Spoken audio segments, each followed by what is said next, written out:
Au cours de ce journal, nous parlerons des travaux de réhabilitation de la route de la Fopie qui vont bon train. Les techniciens du ministère des Travaux publics sont à pied d'œuvre. On parlera également du transport à Libreville qui devient embarrassant. Les usagers n'ont d'autre choix que de se bronzer sous un soleil piquant pour avoir un taxi. Et vous aurez plus de précisions au cours de ce journal. Mesdames et messieurs, bonsoir. On débute ce journal, nous parlons de Libreville, ville sans dos d'âne. Les techniciens du ministère des Travaux publics sont à pied d'œuvre depuis ce matin. À la Fopie étaient également présents Gamal Luzé et Boris Mikolo au reportage. Les cratères, nids de poules, dos d'âne et autres incommodités visibles sur la voie principale à hauteur de la Fopie et qui autrefois étaient à l'origine de l'embouteillage entre Awendje et Iaï aux heures de pointe ne seront plus qu'un souvenir d'ici peu. Ceci grâce à l'opération Libreville Ville sans dos d'âne lancée par le ministère des Travaux publics pour répondre aux attentes des usagers. Depuis ce matin, les ouvriers sont à pied d'œuvre. Nous sommes dans le cadre du projet Grand Libreville Nid de Poule Zéro. Ce projet a été lancé par Monsieur le ministre des Travaux publics. Dans ce projet est organisé avec deux groupes. En fait, le premier, il y a l'unité de coordination, qui regroupe un certain nombre d'experts du ministère des Travaux publics, des ingénieurs, et l'équipe PAT. Donc, l'équipe PAT, ça veut dire l'équipe pointe à temps. Donc, il y a aussi des responsables dans cette équipe. Et ces deux forment un ensemble. Donc, c'est de cette équipe-là qui pilote, n'est-ce pas, le projet Grand Libreville Nid de Poule Zéro. En termes simples, il s'agit, n'est-ce pas, d'entretenir les voies dégradées dans la capitale, dans toutes les communes de la capitale. Les nids de poules. La réhabilitation de cet axe est très bien accueillie par les usagers qui émettent cependant le doute sur la qualité des travaux. Ça ne peut que réjouir nous, habitants de cette zone, de voir que le gouvernement a pensé réhabiliter cette route, surtout cet endroit, qui ralentit naturellement la circulation. C'est la voie principale, donc vous voyez bien que lorsqu'elle est travaillée, et la circulation elle est fluide. Tout le temps, on n'a que des réparations de voies. On n'a que des réparations. Mais qu'est-ce qui nous manque pour qu'on ait des bonnes routes, des routes fiables? C'est vraiment pas possible. Et quand on doit la réparer, qu'on la répare convenablement, que de faire venir une société qui se dit si j'arrange aujourd'hui, demain je vais manger quoi? Parce que c'est ça qui fait le grand défaut. On veut arranger, mais à demi, il ne faut pas faire comme ça se doit. Sinon, demain, on n'aura plus à manger. Et qui vient regarder la fiabilité du travail? À propos, les techniciens du laboratoire et les techniciens des travaux publics que nous avons trouvés sur place nous rassurent. La garantie en qualité des travaux y est. Parce que, comme je vous l'ai dit, que ces travaux sont dirigés par une équipe d'experts du ministère des Travaux publics. Et c'est le ministère lui-même qui fait cet entretien-là. Donc, à côté des experts du ministère des Travaux publics, nous avons le laboratoire national des Travaux publics du Gabon qui assure la qualité des matériaux, la qualité de la mise en œuvre. Le maire adjoint du 5e arrondissement présent sur les lieux à l'occasion d'une visite surprise est ravi de voir ce genre de travaux être réalisés dans sa circonscription. Nous sommes satisfaits des travaux parce que avant qu'ils arrivent, il y avait des nids de poules qui causaient énormément de bouchons. Nous ne pouvons qu'être satisfaits de ce qui se passe aujourd'hui là. Aujourd'hui là, nous pouvons dire merci au président de la République, Ali Bongo Ondimba. Le 5e arrondissement est en train de se transformer. Nous avons eu beaucoup de voiries qui ont été réhabilitées et qui sont en cours de réhabilitation. Je vous invite à faire un tour de la décharge de Mindoubé jusqu'à Egoumien, c'est déjà goudronné. Vous prenez Mindoubé 3, de Mindoubé la 2, jusqu'au château d'eau. Là-bas, c'est un chantier, les gars travaillent nuit et jour pour nous livrer cette voirie en bonne et due forme. Nous avons aussi Le grand calvaire qu'on avait au 5e arrondissement, c'est la route de l'hôpital de Mélène jusqu'au rail. Et du BRC, camp BRC, jusqu'au rail aussi. Donc au 5e est en train de se transformer. Et la mairie ne peut être que satisfaite des travaux qui se font au 5e arrondissement. Au regard de ce qui précède, il serait souhaitable que ces travaux continuent dans toute la ville afin de réduire tant soit peu le nombre d'accidents et les embouteillages monstres. Parlons toujours de ces travaux de réhabilitation de la route de l'Afopy qui vont bon train. Ce malgré l'embouteillage aux heures de pointe, les usagers proposent que ces travaux se fassent la nuit. Gama Luzé et Boris Mikolo pour plus de précisions. La réhabilitation de cette route n'est pas restée sans commentaire. En effet, même si l'objectif du ministère des Travaux publics c'est de faire de Libreville une ville sans dodane, il n'est pas loin de constater que ces travaux réalisés en plein jour dérangent énormément la circulation aux yeux des usagers qui empruntent cette voie. Je pense que ces travaux sont les bienvenus, dans le sens où ils permettront une meilleure fluidité dans la circulation. Mais il faudrait que la qualité soit de mise. Parce qu'on a toujours vu à chaque fois travaux. Au bout de 6 ou 4 mois, ce sont les mêmes trous aux mêmes endroits. Et cela complique la circulation. Donc je demande à ce que les autorités compétentes, notamment celles des infrastructures, veillent scrupuleusement sur la qualité des travaux. Les taximens qui étaient habitués à rouler à une certaine vitesse sur cet axe n'en peuvent plus à cause de l'embouteillage aux heures de pointe. Ça nous crée vraiment l'embouteillage que tu ne peux même pas savoir ce qu'on souffre. Ça nous perd vraiment de temps au moment de coup-feu, tu n'arrives même pas à passer. C'est un peu ça seulement. Ça dérange beaucoup, surtout environ de 15h, 16h. Vraiment, ça dérange vraiment. Ça provoque beaucoup d'embouteillages, beaucoup trop. Chacun pouvait être satisfait de cette réhabilitation si et seulement si ces travaux étaient exécutés la nuit pour faciliter la fluidité de la circulation. Mais il y a quand même un aspect négatif là-dessus parce que vous savez, les travaux la nuit, la journée, gênent un peu la circulation. Donc il serait souhaitable vraiment que le ministère des Infrastructures et ses entreprises adjudicataires trouvent vraiment un terrain d'entente pour que au moins ces travaux-là se fassent également la nuit.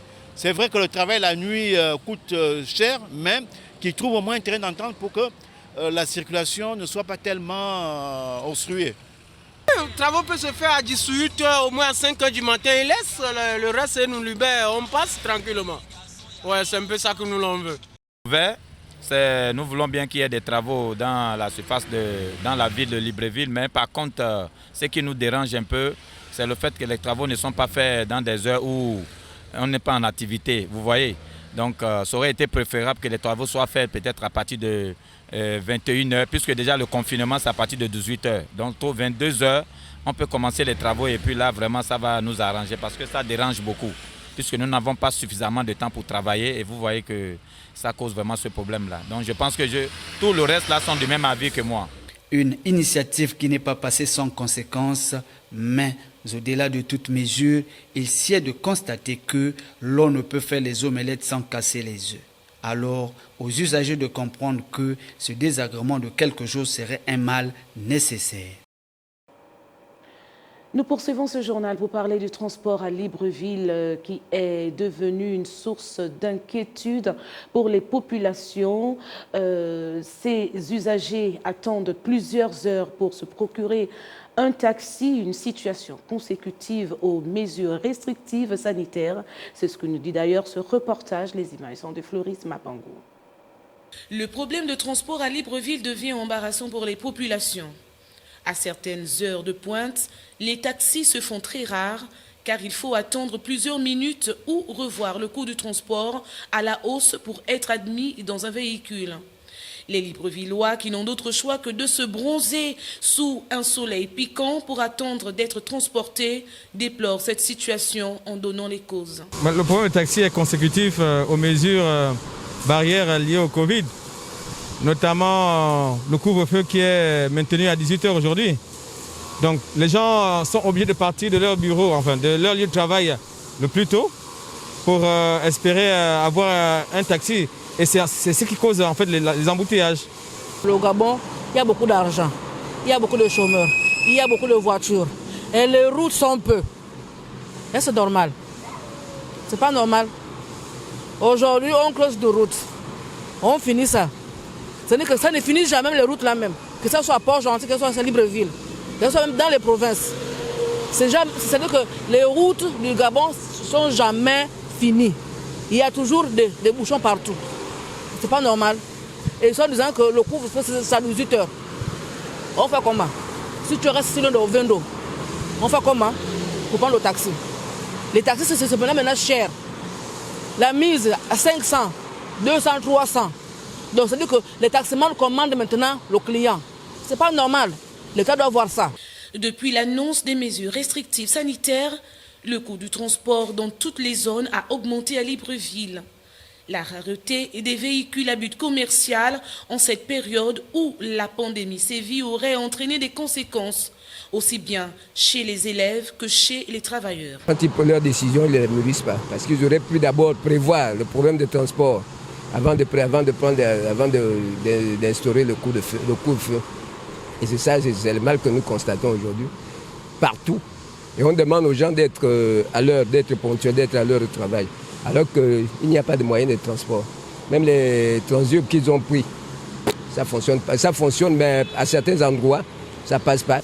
Tant que le Covid sévit et que ces mesures permettent un temps soit peu de diminuer la contamination, c'est salutaire pour les populations. Même s'il faut qu'on attende sous le soleil, ben voilà. Les bus publics donnés gratuitement pour le transport des usagers se font rares dans la ville. Et pour remédier à cette complication, certaines suggestions sont livrées.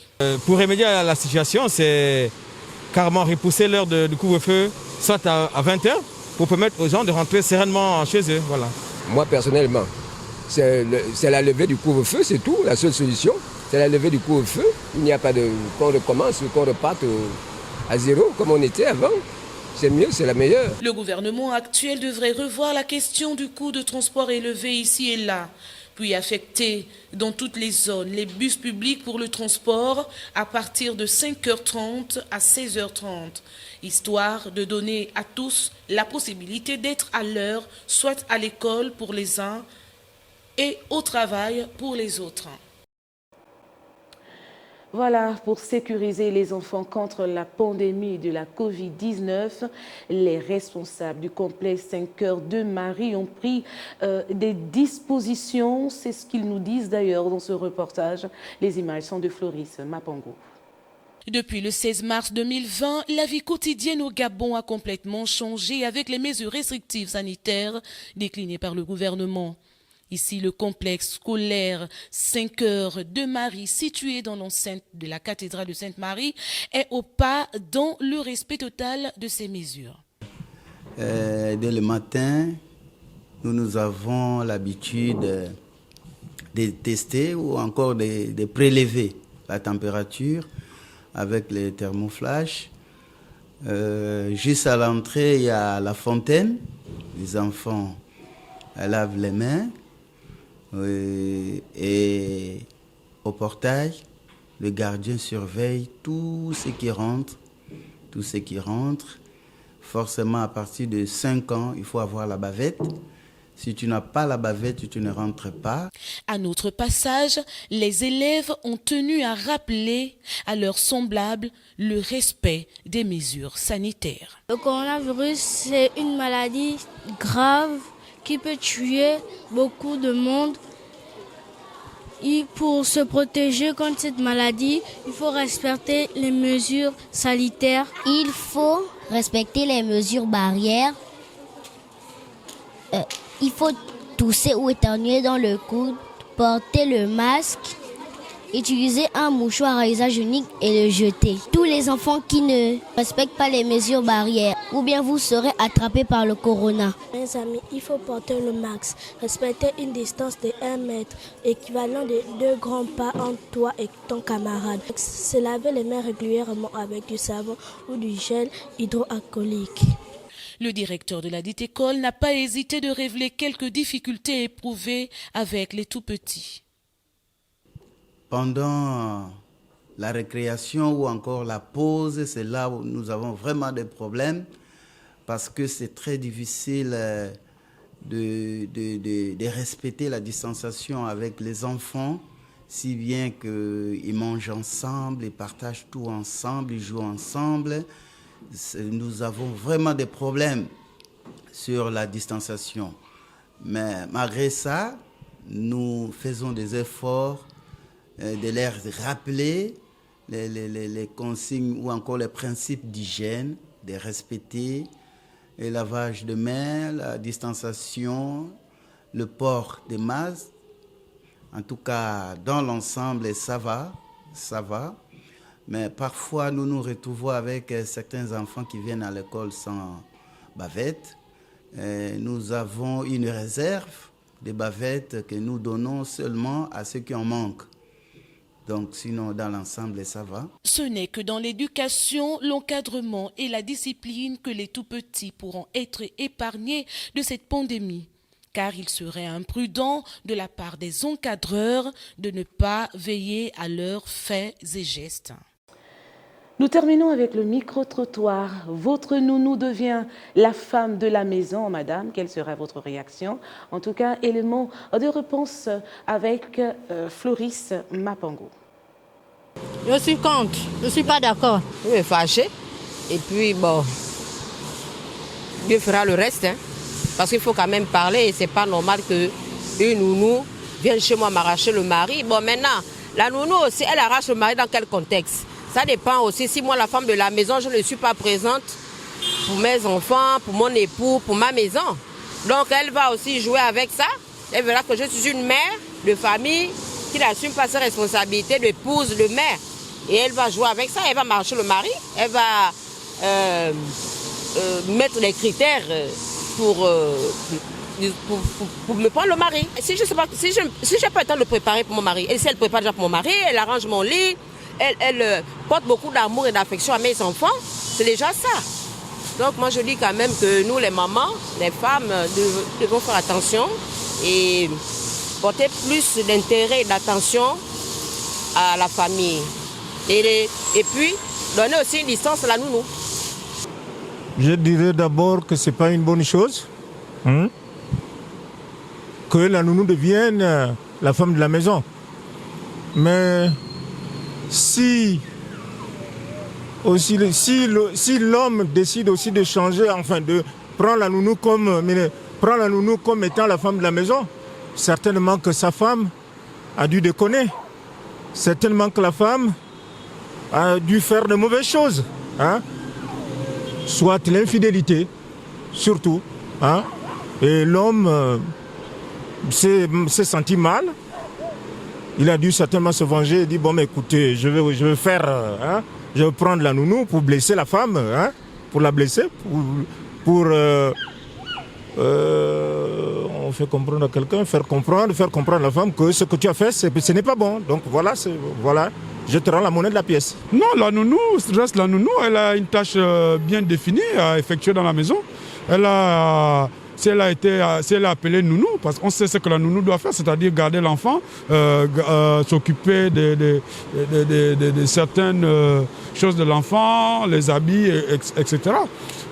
Ça dépend de ce qui a été fixé entre l'homme, le mari et la femme.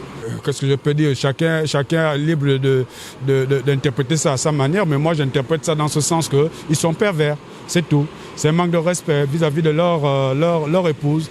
Et ta nounou ne peut pas devenir au lendemain ta femme. Et là encore, il faut choisir quel genre de nounou il faut avoir. Parce qu'aujourd'hui, certaines nounous viennent aussi pour allumer les foyers des hommes. Et moi, je ne pourrais pas prendre ce genre de nounou. Je l'enlève. Je la fais sortir de la maison. C'est pas un bon comportement. En fait, quand tu prends une nounou, c'est pour garder l'enfant, c'est pour nettoyer l'enfant et puis c'est pas pour venir prendre mon mari. Ah là, je ne suis pas d'accord. Point final à cette principale édition d'information de 20h30. Mesdames et messieurs, chers téléspectateurs, merci de l'avoir suivi. Mais avant le rappel des titres. Voilà, nous avons parlé des travaux de réhabilitation de la route de la Fopi qui vont bon train. Les techniciens du ministère des Travaux publics sont à pied d'œuvre. Nous avons également parlé du transport à Libreville qui devient embarrassant. Les usagers n'ont d'autre choix que de se bronzer sous un soleil piquant pour avoir un taxi. Voilà, Alex Bourgeois-Tinga et son équipe vous disent également merci de nous avoir suivis tout au long de cette semaine. Voilà, pour lundi, vous serez bien accompagnés, on va dire bien servis par Gamal Luzé. J'aurai le plaisir de vous retrouver très prochainement, s'il plaît à Dieu. Au revoir.